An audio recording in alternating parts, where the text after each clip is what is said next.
नमस्कार, स्वागत है आप सभी का एनडीटीवी की इस खास पहल अमृतकाल की आंगनवाड़ी में, जिसका आधार है पोषण भी पढ़ाई भी।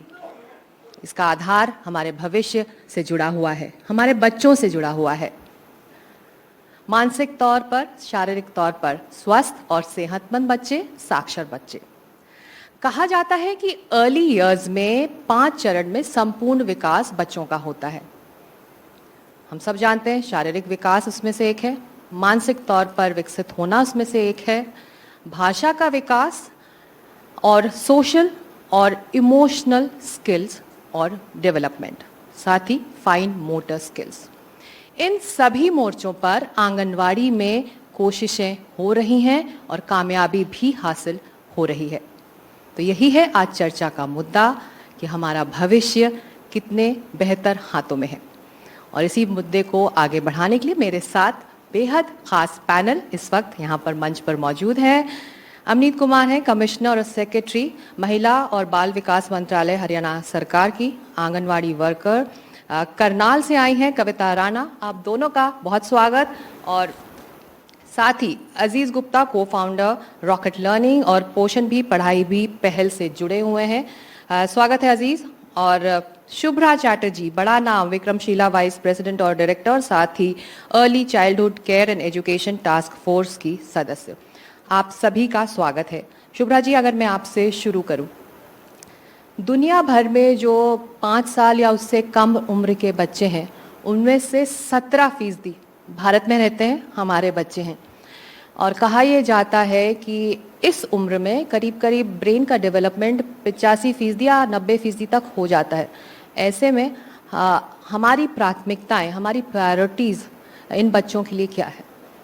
ये जो ब्रेन रिसर्च से हमको पता चला है कि 85% ब्रेन डेवलपमेंट हो जाता है, इसका सीधा एक असर पड़ा है, सारे दुनिया भर में भी पड़ा है, हमारे देश में भी, कि पूर्व प्राथमिक शिक्षा को बहुत महत्व दी जाए। और इसीलिए हमारी जो नई शिक्षा नीति आई है 2020 साल में, उसमें पहली बार हमारे देश की किसी शिक्षा नीति में पूर्व प्राथमिक शिक्षा को इतना इम्पोर्टेंस दिया गया है। और इसमें बताया गया है कि 3 साल की जो पूर्व प्राथमिक शिक्षा है, 3 से 6, और फिर पहले जो 2 क्लास है, क्लासेस 1 और 2 प्राथमिक के, इनको लेकर एक फाउंडेशनल लर्निंग, ये हमारी नींव है सारी। और अगर हम मजबूत एक राष्ट्र बनाना चाहते हैं तो इसकी शुरुआत यहीं से होनी चाहिए। इसीलिए हमारे देश में 14 लाख आंगनवाड़ी है, जिसमें 3 से 6 साल की उम्र के बच्चे जाते हैं, तो इनको जहाँ पर पूर्व प्राथमिक शिक्षा दी जाती है। तो अभी आज का जो प्रयास हम देख रहे हैं, पोषण भी पढ़ाई भी, इसमें पढ़ाई का जो आंगनवाड़ी का जो हिस्सा है, वो थोड़ा सा उसमें कमज़ोरी थी कुछ, तो उसको मजबूत बनाने के लिए खास कुछ पहल लिए जा रहे हैं। और हम आशा करते हैं कि जो 9 करोड़ बच्चे आंगनवाड़ी में आज जा रहे हैं, उनको अच्छी तरह से पूर्व प्राथमिक शिक्षा मिलेगी, वो आगे जाके बहुत तरक्की करेंगे और देश को भी मजबूत बनाएंगे। जी, अजीज ये बताइए कि आंगनवाड़ी में ऐसे अर्ली इयर्स में पढ़ाई का क्या रोल है? पोषण के साथ पढ़ाई कैसे की जा रही है वहाँ? जी, तो काफ़ी एक्सपर्ट्स बोलते हैं कि pre primary school, pre primary education का मतलब है कि स्कूल के लिए तैयारी होगी, कि आप शिक्षा में जाएंगे, उसके लिए आप तैयार रहेंगे जब आप जाएंगे। लेकिन जो रिसर्च दिखा रहा है कि ये बस स्कूल की तैयारी नहीं है, इसका मतलब है जिंदगी के लिए तैयारी। क्योंकि जो आपकी क्रिएटिविटी है, इंटेलिजेंस है, जो आपकी फिजिकल एबिलिटी भी है, जो आप दिमाग भी और आपका जो तन भी है, दोनों डेवलप इसी उम्र में हो रहा है। एंड इसीलिए जो आपका पोटेंशियल है, जो आप आगे जाके क्या कर सकते हैं जिंदगी में, वो इन सालों पे निर्भर है। तो आपको अक्षर, आपको डिजिट्स, नंबर, ये सब जानने तो बहुत ज़रूरी है ही, लेकिन साथ साथ बस रंग, अक्षर, ये सब नहीं है। आपको क्लासरूम में कैसे बैठना होता है, दूसरे लोगों के साथ कैसे बात करना होता है, थोड़ा आपका जो कॉन्फिडेंस और जो आपका उसमें जो तजुर्बा डेवलप होता है, वो इसमें बहुत ज़्यादा ज़रूरी है। और इसलिए हम तो एटलीस्ट जो पोषण भी पढ़ाई भी में बस ये नहीं है कि आप सेंटर तैयार कर रहे हैं, बट आप पेरेंट का माइंडसेट भी तैयार कर रहे हैं कि आपको बच्चों को, अब यूनिवर्सिटी की ग्रेजुएशन को आप इतना बड़ी चीज मानते हैं, उसके लिए आप कितना भी पैसा भी खर्च करने के लिए रेडी होते हैं, लेकिन आंगनवाड़ी से जब वो बच्चा निकले 6 साल की उम्र में, तो उसकी ग्रेजुएशन सेरेमनी आप आंगनवाड़ी में हो और आप जाइए, और क्योंकि बच्चे अब जिंदगी के लिए तैयार हो गया है, तो ये सबसे ज्यादा महत्वपूर्ण बात हमें दिखती है इसमें। बिल्कुल। अमनीत जी, हरियाणा एक ऐसा राज्य है जहां की आंगनवाड़ी की सक्सेस स्टोरी की बहुत लंबी लिस्ट है, तो पोषण भी, पढ़ाई भी, पहल की कामयाबी आपने कैसे हासिल की, कितना काम हुआ जमीन पर? सबसे पहले यहाँ बैठे हुए जितने भी श्रोता हैं और मेरे साथ जो पैनल में उपस्थित हैं, ये मैं बताना चाहूँगी कि भारत सरकार के सौजन्य से जो हमारा ICDS कार्यक्रम चल रहा है, हरियाणा में करीब 26,000 आंगनवाड़ियों के ज़रिए इसको ग्रामीण और शहरी क्षेत्र में पूरी तरह से इम्प्लीमेंट किया जा रहा है। जो हमारे माननीय प्रधानमंत्री जी के दिशा निर्देश थे और उसके बाद जो पोषण अभियान की शुरुआत हुई, उससे एक नई ऊर्जा का एक संचार हुआ है आंगनवाड़ी के पूरे जो ट्रेडिशनल फ्रेमवर्क में, और उसको जारी रखते हुए जो प्रदेश सरकार है, हरियाणा सरकार, उसने भी एक पहल की। पोषण भी, पढ़ाई भी के साथ साथ हमने अपने प्ले स्कूल बनाने के एक बहुत अच्छा प्रयास किया, जिसमें प्रदेश सरकार ने अभी तक 8,000 प्ले स्कूल की अनाउंसमेंट की है और 4,000 हम क्रियान्वित कर चुके हैं। तो ये प्ले स्कूल क्या है? ये अर्ली चाइल्डहुड एजुकेशन की, जैसे कि अभी बात की वक्ता ने, नेशनल एजुकेशन पॉलिसी जो हमारी है उसके साथ समन्वय बनाते हुए बच्चों को तैयार करना, प्रशिक्षण देना और उनको स्कूल के लिए भी तैयार करना और आने वाले जीवन काल के लिए भी तैयार करना। सबसे बड़ा जो हमारे सामने चैलेंज था वो था कि हमारी जो आंगनवाड़ी कार्यकर्ता हैं, हमारी एक आंगनवाड़ी बहन आज आपके समक्ष उपस्थित हैं, इनकी कैपेसिटी बिल्डिंग करना, ताकि ये ट्रेडिशनल फ्रेमवर्क से निकल के कैसे ये अपने आप को टीचर के रूप में, प्री स्कूल एजुकेटर के रूप में चयनित कर सकें। उसमें मैं बताना चाहूँगी कि हमारे जो ट्रेडिशनल लर्निंग पार्टनर्स हैं और हमारे कुछ NGOs हैं जिन्होंने हमारे साथ काम किया, चाहे वो प्रथम ऑर्गेनाइजेशन है, चाहे रॉकेट लर्निंग है, उन्होंने कैपेसिटी बिल्डिंग की। हमारे उन 4,000 वर्कर्स को हमने चयनित किया जो अच्छी एजुकेशन के साथ थे, कईयों ने टीचर ट्रेनिंग पहले भी की हुई थी। उसके बाद हमने अपने प्ले स्कूल्स की जो है टीचर लर्निंग मटेरियल और प्ले स्कूल एजुकेशन किट्स मुहैया कराई, ताकि बच्चों को एक अच्छा वहाँ पे एनवायरनमेंट मिले। वहाँ पर लोकल फर्नीचर, बच्चों के लिए उनके स्पेसिफिक टॉयज़, लर्निंग टूल्स, वो सब की उपलब्धता कराई। और बहुत अच्छी बात मैं बताना चाहूँगी कि पोषण ट्रैकर के साथ साथ हरियाणा ने अपना एक पोर्टल डेवलप किया है, बाल संवर्धन पोर्टल। तो मॉनिटरिंग और इवैल्यूएशन के लिए हर एक बच्चा जो प्ले स्कूल में आ रहा है और अर्ली चाइल्डहुड एजुकेशन ले रहा है, उसकी हम मैपिंग कर रहे हैं। उसकी physical development, mental development, pedagogy के तहत पूरा इस कार्य जो करिकुलम को डेवलप किया गया है। हमारा जो हरियाणा का स्कूल एजुकेशन बोर्ड है, उससे हमने मान्यता प्राप्त करवाई है, ताकि अनस्ट्रक्चर्ड वे में हम कुछ भी ना पढ़ाएं बच्चों को। और हमारी टेक्निकल एक्सपर्टीज के साथ, क्योंकि आज हमारे पैनल में भी जो लोग उपस्थित हैं वो भी आपसे आगे भी मैं समझती हूँ कि बताएंगे कि स्ट्रक्चर क्रिएट करना कितना ज़रूरी है अर्ली चाइल्डहुड एजुकेशन के लिए, ताकि आने वाले टाइम के लिए इसको रेप्लिकेट किया जा सके। तो हरियाणा में माननीय मुख्यमंत्री जी ने स्टेक होल्डर्स के साथ बहुत सी अपने डिस्कशंस की हैं, चाहे वो आंगनवाड़ी वर्कर हों, चाहे पेरेंट्स हों। कॉल इन करके पेरेंट्स का फीडबैक लिया गया, जो उनके सुझाव थे उनको शामिल किया गया, और हम आशा करते हैं कि इसी तरीके से हम हरियाणा में आने वाले वर्ष में और जो है 8,000 प्ले स्कूल्स को क्रियान्वित कर सकेंगे। बिल्कुल, उदाहरण एक सेट किया है हरियाणा ने बाकी राज्यों के लिए, और पीछे पीछे सभी राज्य चल रहे हैं हरियाणा के। आप कविता राणा, तो जो पहल की हम बात कर रहे हैं, पोषण भी, पढ़ाई भी, आपने क्या देखा है, कितना बदलाव आया है बच्चों के विकास में इसको देखकर? मैम, पहले से बहुत ज़्यादा बदलाव आया है। बच्चे पहले से और ज़्यादा इंटरेस्ट से आंगनवाड़ी में आते हैं। मतलब पहले बच्चे मतलब रोते थे आते हुए, मतलब ही हमें वहाँ सिर्फ राशन मिलता है या कुछ भी, मतलब इतना मतलब वहाँ फैसिलिटीज़ नहीं थी।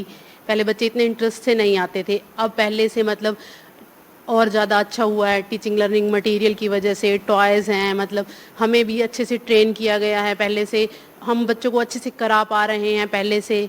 मतलब हमें भी अब अच्छा लगता है कि हमारा कॉन्फिडेंस डेवलप हुआ है पहले से, तो बच्चों को हम अच्छे से करा रहे हैं। पेरेंट्स भी फीडबैक देते हैं आके कि बच्चे बहुत खुश होके आते हैं अब आंगनवाड़ी में, मतलब भी आपने क्या तरीका अपनाया है कि बच्चे मतलब पहले से बहुत अच्छा कर पा रहे हैं। और मतलब नेक्स्ट डे वो बच्चे कहते हैं कि हमें आंगनवाड़ी छोड़ के आओ, और हमसे भी बच्चे बात करके जाते हैं कि मैम नेक्स्ट डे आप क्या कराओगे, कल क्या कराने वाले हो, कौन सी गेम के थ्रू आप मतलब खेल खिलाओगे। मतलब प्ले वे के तरीके में हम बच्चों को पढ़ाते हैं, विदाउट बर्डन, विदाउट बाउंडेशन। जितनी देर बच्चा रुचि लेके खेल सकता है, पढ़ सकता है, उसी तरीके से हम बच्चों को कराते हैं।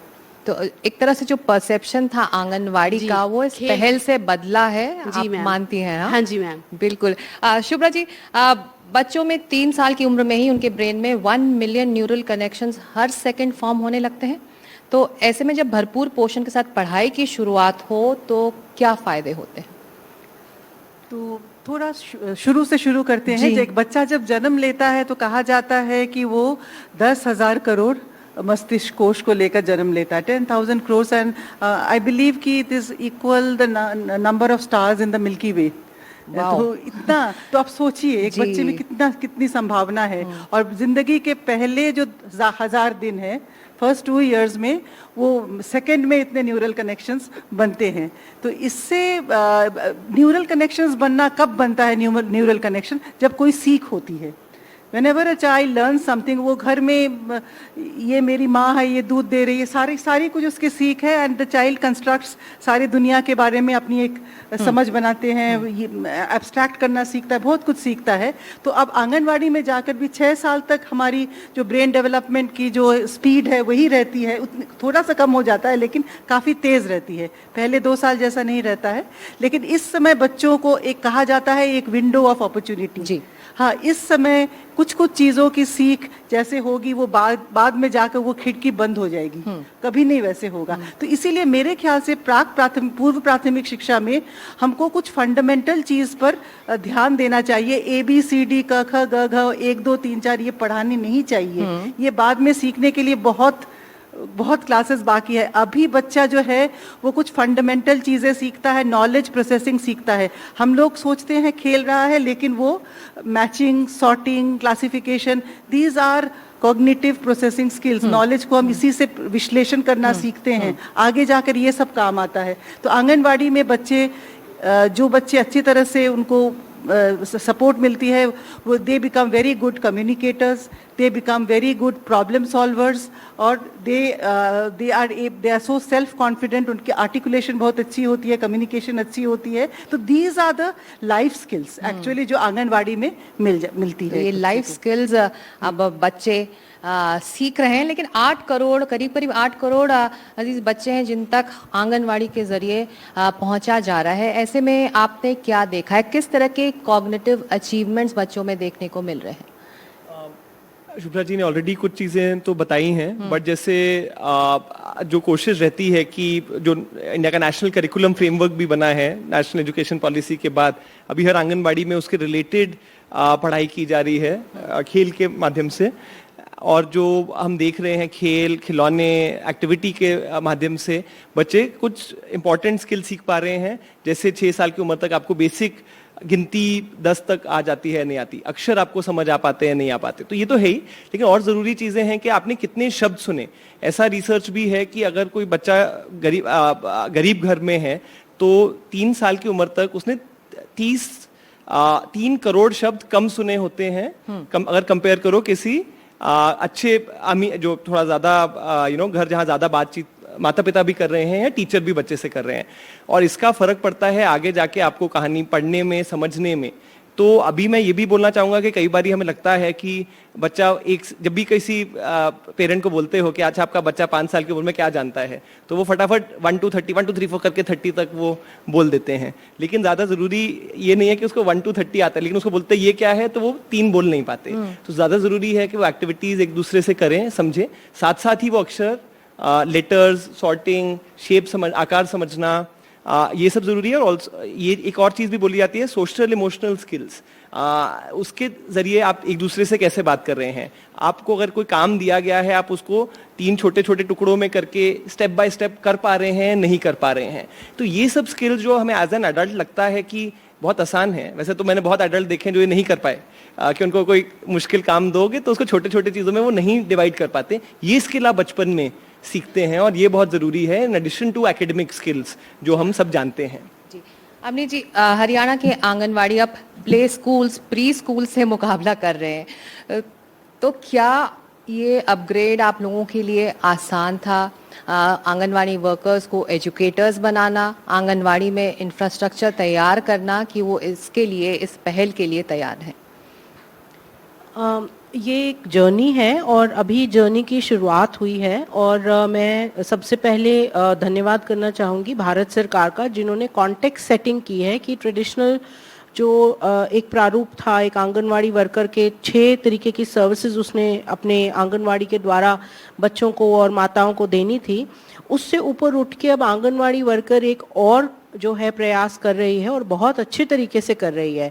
तो हरियाणा के एक्सपीरियंस में सबसे पहले, जैसे कि मैंने थोड़ा सा पहले भी बताया, हमने अपने अच्छे वाली आंगनवाड़ी जहाँ पे ग्रेजुएट और हमारी टीचर ट्रेनिंग करी हुई बहनें थी, उन आंगनवाड़ी वर्कर्स को पहले फेज में ट्रेन किया और उनकी ट्रेनिंग के बाद उनको हमने टीचर लर्निंग मटेरियल मुहैया कराया और उनको बहुत सारे स्किल सेट्स दिए। क्योंकि अगर आप ये अपेक्षा करेंगे कि एक आंगनवाड़ी वर्कर सडनली एक दिन जाके पढ़ाई कराना शुरू कर देगी स्ट्रक्चर्ड रूप में, तो वो संभव नहीं है। सबसे पहले स्टेट हेडक्वार्टर पे एक टेक्निकल ग्रुप फॉर्म हुआ और शिक्षा विभाग के साथ मिलके हमने अपना करिकुलम फाइनलाइज किया, जो कि काफ़ी प्रयास लगा, जिसमें 8 से 9 महीने लगे, बिकॉज टेक्निकल एक्सपर्ट्स ने अपने सुझाव दिए और वो सबको हमने सम्मिलित करके नेशनल एजुकेशन पॉलिसी के साथ अलाइन करके काम किया। अब आज के दिन जब हम 4000 अच्छे प्ले स्कूल डेवलप कर चुके हैं, तो जो गांव है वहाँ से फीडबैक आ रहा है। जो सरपंच है वो कह रहे हैं कि हमारी आंगनवाड़ी को अपग्रेड कर दीजिए, हमारे यहाँ भी आप बाल वाटिका प्ले स्कूल खोल दीजिए।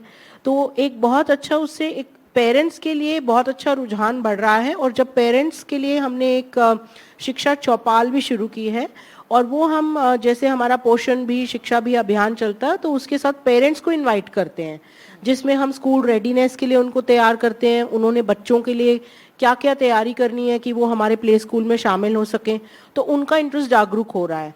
तो जो हरियाणा की पढ़ी लिखी पंचायतें हैं, आई होप एवरीबडी नोज कि हरियाणा में सारी की सारी शिक्षित पंचायतें हैं और उसमें से 33% महिलाएं हैं, सभी सरपंच। तो बहुत अच्छा एक जो हमारे महिला और बाल विकास विभाग है, महकमा है, उसके लिए बहुत अच्छा है कि लोगों की मैट्रिक्स पे और उनकी इम्पोर्टेंट जो एजेंडा है पंचायती राज का, उसमें आ गया है कि मैंने अपने गांव की आंगनवाड़ी को अपग्रेड कराना है, जैसे पड़ोस के यहाँ पे हुई है। और दूसरा एक अच्छी चीज़ जो हमने शुरू की है वो है कि स्कूल के साथ ही हमने इसको कोलोकेट करने की कोशिश की है, ताकि जैसे ही बच्चा वहाँ पर स्कूल के एनवायरनमेंट में आए और वो प्ले स्कूल में जाना शुरू करे, तो आने वाले 2 वर्ष के बाद जब वो ट्रांजिशन होके प्रॉपर स्कूलिंग में जाएगा, तो उनको बहुत ज़्यादा डिफरेंस नहीं लगेगा और बच्चा पूरी तरीके से सक्षम होगा और वो कॉन्फिडेंस के साथ हमारा जो जनरल एजुकेशन एनरोलमेंट है, हमारा GER है, वो भी ठीक रहेगा और हमारी शिक्षा की जो प्रणाली है उसमें वो बिल्कुल सीमलेसली इंटीग्रेट हो जाएगा। तो ये भी हमें महिला और बाल विकास को ध्यान रखना पड़ेगा कि जो शिक्षा विभाग है वो एक ब्रॉडर पैराडाइम सेट कर चुका है, हमें अपने आप को उसके साथ शामिल करते हुए धीरे धीरे बढ़ना है। जी, आप कविता, जो सवाल मैंने अवनी जी से पूछा था, अपग्रेड होना, आप आंगनवाड़ी कार्यकर्ता थी, अब एजुकेटर के तौर पर आपको देखा जाता है, तो जी मैम, एक स्किल अपग्रेडेशन आपके लिए एक बेहतर प्रोफेशनल स्किल भी है और एक अच्छे प्रोफेशनल बनने के लिए अच्छा जरिया भी। जी मैम, हमारी जैसे ट्रेनिंग हुई है पिछले 2-3 सालों में, उस ट्रेनिंग्स का हमें मैम बहुत ज़्यादा फ़ायदा हुआ है। हमारा मतलब हमारे अंदर एक टीचर वाला कॉन्फिडेंस आ गया है। अब बच्चों को हम अपने आप को हम आंगनवाड़ी वर्कर ना कह के प्ले स्कूल की टीचर कहते हैं। मतलब हमें अच्छा लगता है कि हमारे मतलब स्किल्स डेवलप हुई हैं, हमारे अंदर कॉन्फिडेंस आया है, हम बच्चों को अच्छे से करा पा रहे हैं, बच्चे मतलब अच्छे से कर रहे हैं, हमें मतलब इंटरनल हमें भी अच्छा लग रहा है, हमें भी अच्छा फील होता है, अभी हमें एज ए टीचर काम कर रहे हैं अब जी प्ले स्कूल में।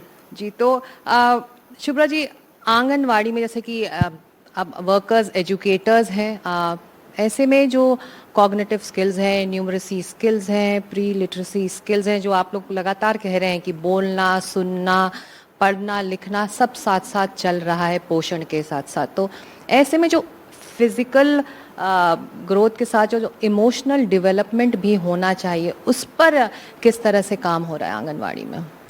सोशल इमोशनल डेवलपमेंट ये एक ये प्री प्राइमरी एजुकेशन की एक बहुत इम्पॉर्टेंट चीज़ है। मैंने कहा तो जाता है कि जो communication skills and social emotional development ठीक से हो जाए तो यू आर सॉर्टेड मोर और लेस, बाकी सब होगा। तो सोशल इमोशनल कोशेंट हाई होना चाहिए, और सोशल इमोशनल मतलब इमोशन पर रेगुलेशन पाना, सेल्फ कंट्रोल, बहुत कुछ रहता है। और ये जो आंगनवाड़ी में फ्री चॉइस प्ले होता है, बच्चे अपने मन से अपने लर्निंग कॉर्नर्स में जाके खेल सकते हैं, उसमें वो शेयरिंग सीखते हैं, वो प्रॉब्लम सॉल्विंग सीखते हैं, कॉन्फ्लिक्ट रेजोल्यूशन सीखते हैं। ये सब भारी भारी शब्द है, लेकिन वो बहुत आसानी से ये सीख जाते हैं। और इन्हीं से थ्रू ऑल दिस उनको, और ऐसे भी जब कोई कॉन्वर्सेशन में वो बैठते हैं तो वेटिंग फॉर वंस टर्न, ये भी बहुत इंपॉर्टेंट है। हम तो बहुत से अडल्ट को देखे हैं जिनको आता नहीं है ये चीज़ अभी तक। हाँ, लाइन में ठीक से खड़े होना, अपने टर्न के लिए वेट करना, वो जो पेशेंस, वो सब सीखते हैं आंगनवाड़ी में। और हम देखते हैं एक मैजिकल ट्रांसफॉर्मेशन हो जाता है बच्चे में। थोड़े दिन आते हैं तो सारे पेरेंट्स बोलते हैं हमारा बच्चा बिल्कुल बदल गया है, पहले बैठता नहीं था, अब बैठता है, बातें सुनता है, बातें करता है कितने अच्छे से। And these are so important, much more important than formal learning. बिल्कुल बिल्कुल। और अजीज़, क्या ये भी हकीकत है कि बच्चों के जो डेवलपमेंट माइलस्टोन्स हैं उसको असेस करने का यही उम्र होता है जब बच्चे या आंगनवाड़ी जाते हैं या प्री स्कूल जाते हैं, प्ले स्कूल जाते हैं? तो इस पहल के ज़रिए भी ये असेस आसानी से हो पा रहा है? जी, तो डेवलपमेंटल माइलस्टोन्स एक बहुत ही ज़रूरी चीज़ है 0 से 6 साल की उम्र में, कि अलग अलग बच्चे एक उम्र में 6 महीने के, 1 साल, 2 साल, 3 साल, क्या क्या उनको तब तक आना चाहिए। और ये नहीं कहना है कि हर बच्चा एक ही तेज़ी से बढ़ेगा, कुछ बच्चे कुछ चीज़ जल्दी सीखेंगे, कुछ दूसरी चीज़। लेकिन ये तो ज़रूर है कि शायद अगर एक बच्चा अगर 3 साल की उम्र तक चल नहीं पा रहा है तो शायद उसको फिर हेल्थ सिस्टम में रेफर करना चाहिए या कुछ और मदद ढूंढनी चाहिए। तो ज़रूरी काम जो बहुत सारा अभी डिसेबिलिटी प्रोटोकॉल और पोषण भी पढ़ाई भी में भी हो रहा है कि आंगनवाड़ी वर्कर की मदद की जाए, ट्रेनिंग की जाए कि अगर कुछ गलतियां हो रही हैं या मुश्किल हो रही है तो उसको कैसे मदद, बच्चे की अच्छी तरीके से मदद की जा सकती है। पोषण भी पढ़ाई भी के बारे में बताना चाहूँगा कि वो कैसे ECC जो अर्ली चाइल्डहुड एजुकेशन है उसके इंडिकेटर्स को कैसे पहुंच पा रहे हैं। अभी एक कहानी है, एक आंगनवाड़ी वर्कर, एक मीनल पवार नाम की, जो महाराष्ट्र में कहती थी कि मैं 45 साल की हूँ, 20 साल से सर्विस में हूँ और अभी तक मेरे सेंटर को लोग दलिया सेंटर या खिचड़ी सेंटर के नाम से जानते थे। और अब जाके पिछले 1 आध साल में जब से बहुत कुछ राज्य सरकार, भारत सरकार ने किया है तो उसको लर्निंग सेंटर बोला जाता है और वहाँ बच्चे प्राइवेट वाले भी वापस आ रहे हैं। और ये हमेशा उनके लिए बहुत दुख की बात थी कि हम अच्छा काम करेंगे लेकिन प्राइवेट क्यों जाए। तो 13 लाख आंगनवाड़ी वर्कर की ट्रेनिंग हो रही है, बिल्कुल लास्ट माइल पे उनके ब्लॉक के लेवल पे, तालुक लेवल पे ट्रेनिंग की जा रही है पोषण भी पढ़ाई भी में।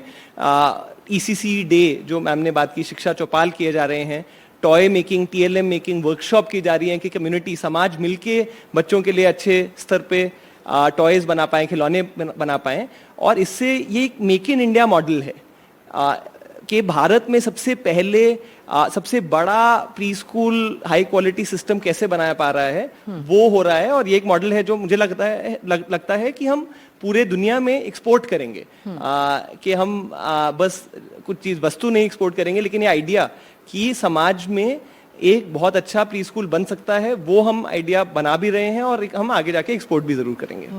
अमनी जी, एक और मोर्चे पर आंगनवाड़ी ने कामयाबी हासिल की है, वो गैप्स भरने में है। जो गरीब परिवारों के बच्चे हैं या फिर लो इनकम फैमिलीज के बच्चे हैं, ख़ास तौर से लड़कियां, उनको इस आंगनवाड़ी से जोड़कर उनकी पढ़ाई का एक बेस भी तैयार हो रहा है। आपका अनुभव क्या कहता है? बिल्कुल, जैसे आपने बताया, जो गांव का बच्चा है, इररिस्पेक्टिव कि वो लड़का है या लड़की, उसके ऊपर तवज्जो हमारी सभी आंगनवाड़ी वर्कर्स देती हैं। लेकिन जैसे कि आप सबको पता भी है कि बेटी बचाओ बेटी पढ़ाओ अभियान जो शुरू किया गया था वो हरियाणा से ही किया गया था और उसका एक बहुत इम्पॉर्टेंट इंडिकेटर ये भी है कि कितनी बच्चे जो हैं, गर्ल चाइल्ड जो हैं, स्कूल में एनरोल हो पा रही हैं। तो उसके तहत हमारी जो village health and nutrition day होता है और उसकी जो आइडेंटिफिकेशन ऑफ चिल्ड्रन है, वो सारी मैपिंग हम कर पा रहे हैं। और पोषण ट्रैकर पे भी आप डेटा जब देखेंगे तो जो भारत सरकार का पोर्टल है वो एक डैशबोर्ड के तहत पूरी इंडिकेटर हमें बता देता है कि हमारी कौन सी आंगनवाड़ी में बच्चे कम आ रहे हैं, कहाँ पर बच्चे पहले आ रहे थे अब लैग आ गया है। तो हम उसको मैपिंग करके हमारी जो कंसर्न सुपरवाइजरी ऑफिसर्स हैं उनके थ्रू मॉनिटरिंग करते हैं। ये सपोर्टिव सुपरविजन का जो फॉर्मेट हम डेवलप कर रहे हैं और वैसे भी हम ऑनगोइंग उनकी मीटिंग्स और वीसीज लेते रहते हैं, उससे identification to the last mile, मतलब हर बच्चे का एक मैपिंग हो चुकी है और पोषण ट्रैकर में हर बच्चे की प्रोग्रेस दिख रही है।